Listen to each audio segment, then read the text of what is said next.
Hello everybody, today we're going to be talking about the new Sun and Moon kind of stuff that was revealed yesterday. I wanted to talk about it yesterday, but I really didn't have the time for it. One, I was extremely tired from the day before, and two, I had work that day. So, I'm just going to talk about it now, and hope I can get all my opinions out and through to you guys. So, without any further talking, I'm just going to say things. This entire trailer is about version-exclusive Pokemon.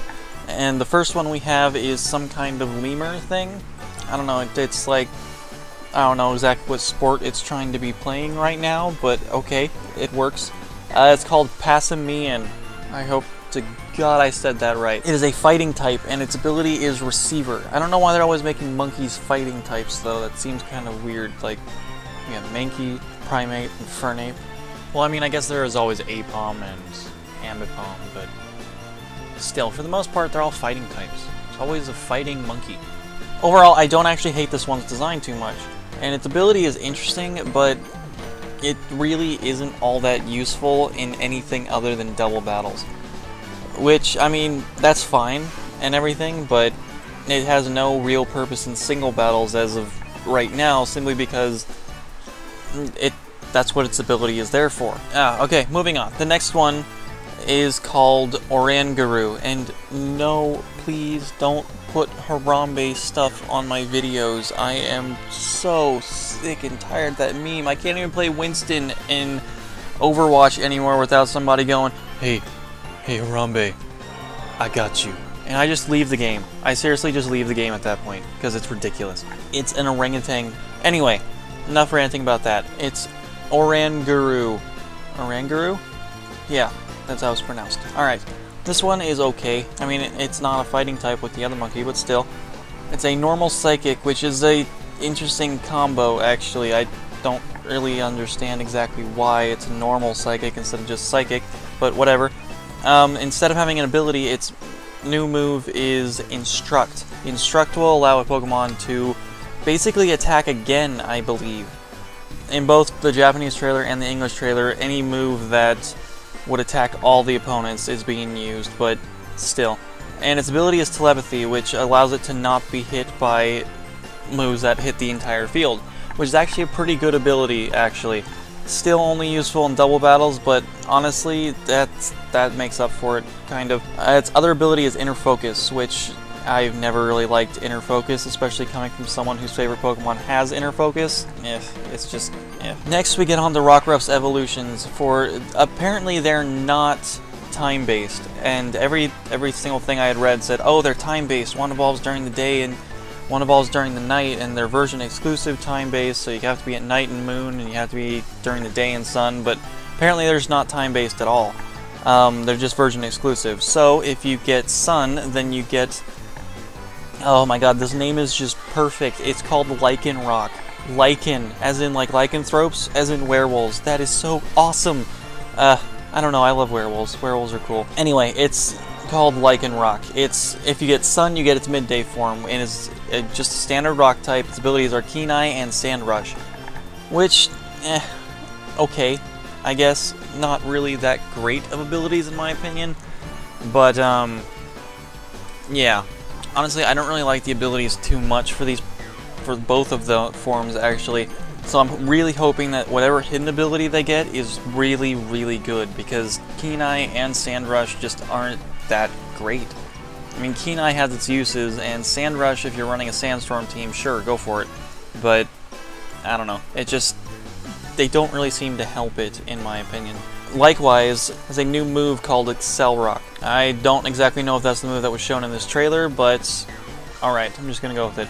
Now the next one we have is the Midnight form, and honestly, at first I wasn't sure about this one, but I really actually like this one a lot better than the other one. It took me a while to get used to it, but overall, it's better in my opinion. Just flat out better. Not to say the other one's bad. The other one's fantastic. I love both these Pokemon, but still, I'm glad I'm getting Moon. Its abilities, it's a standard rock type. I kind of figured it would be part dark, but overall its typing doesn't really matter to me too much. Its abilities are Keen Eye and Vital Spirit.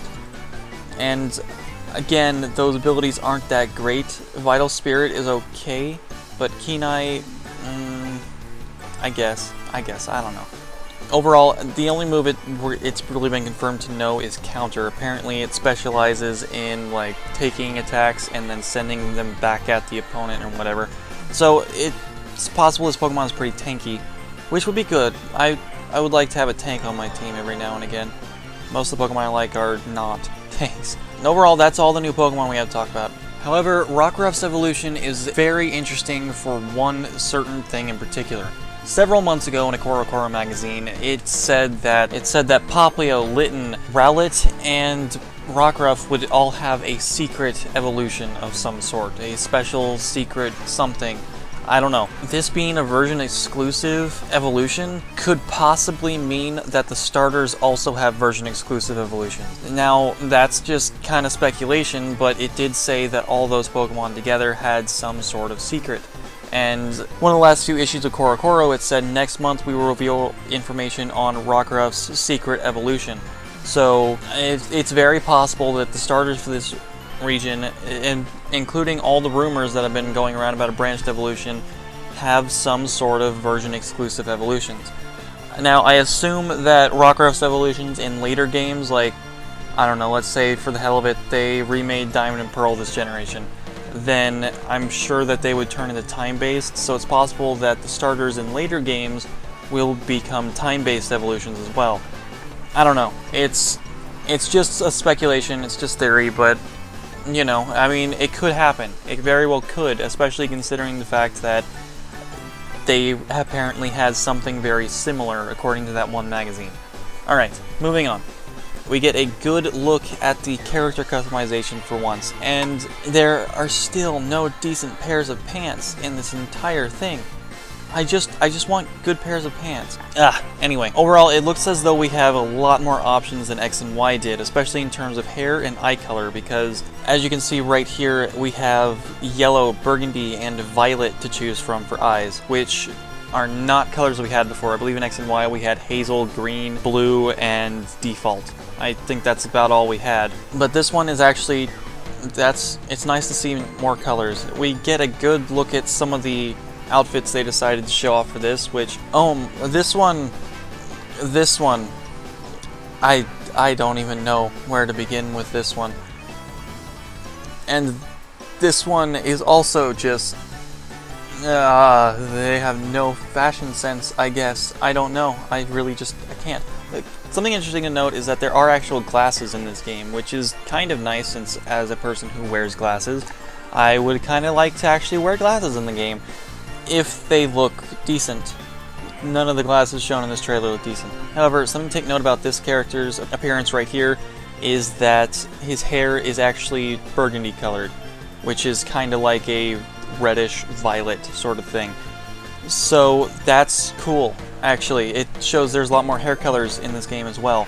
And as you can see on the second female one, white is also a hair color option, which I assume we'll be seeing a lot of those, because white hair is very fashionable over the recent years.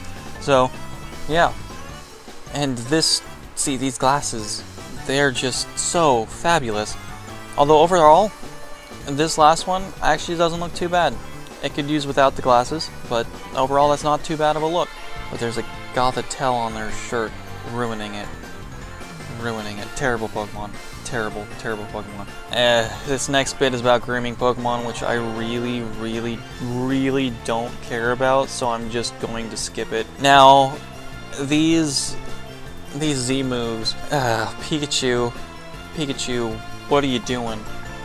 I don't know where to begin. He dances, and I'm glad to see Pikachu get his own move, and especially this part right here where she just kind of chucks him into the air.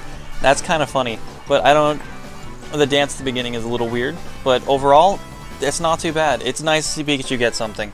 In X and Y, Pikachu was completely overlooked, and as a series' mascot, you kind of have to give your mascot something, and I'm glad Raichu got in a Alolan form and a Z move of his own, but that kind of just left Pikachu in the dust again. Overall, they kind of just seem to be forgetting about Pikachu in some cases. Like, some people are saying he's still over-pampered, and I agree to some extent. They put him on everything, but that's because he's the mascot. But when it comes to gameplay mechanics, Pikachu didn't get a Mega Evolution. Pikachu didn't get any good, unique moves since, what, Generation 3?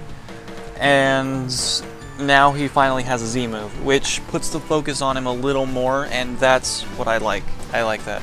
Now Evie's is kind of cool, actually. I actually really like this. It's probably the most anime thing that this game has ever come up with. So Evie jumps on your head, which actually kind of, it's cool to see the trainer interacting with their Pokemon like this.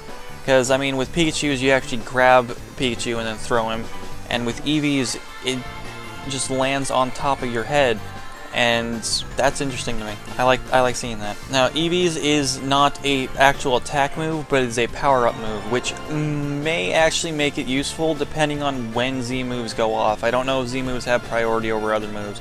Similar to how Mega Evolution activates before the turn starts, I don't know if this is the same deal.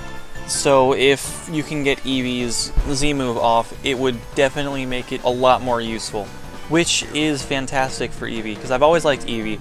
It's just, when you compare it to all the things it can evolve into, there really isn't too much to do with it. You shove an Eviolite on it, I guess, but Or what's the point when you have like an Espeon, which is the greatest Eevee evolution ever? Or Vaporeon, which is the second greatest? No, that's the third. Leafeon will be the second greatest. I have my priorities straight. Anyway, point is that this move is actually really good for Evie. I honestly, before this, I never even considered the thought of a Z move being a power-up move. So I'm kind of interested to see more support Z moves like this one, rather than just an all-out, I'm going to destroy your face kind of thing. Alright, but that's about all there was to talk about. Sorry I didn't talk about the refresh stuff. I really don't care about Pokemon and me too much, but it's there for those that do. So if you do, go for it. I don't, that's your opinion. Alright, but if you like this video, then please be sure to leave a like, subscribe if you'd like to see more videos like this video, or videos on my channel, and I will see you next time.